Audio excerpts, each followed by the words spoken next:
शोधू कुठर भाऊ कसर मीच स्वतःला किती केले किती उडून गेला भरारा संपला नाही संपणार नाही माझी शुभाचा दरारा माझी शुभाचा दरारा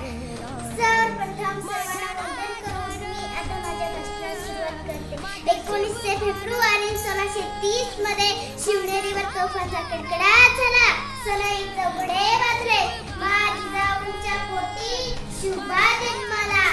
माझी जाऊंनी शुभांवर उत्तम संस्कार केले बालवयातच शिवाजी महाराजांनी स्वराज्याचे स्वप्न हाती घेतले ते स्वप्न पूर्ण केले जाता जाता एवढंच म्हणेन इतिहासाच्या पानावर वेदेच्या मनावर राज्य करणारा राज्य म्हणजे शिवछत्रपती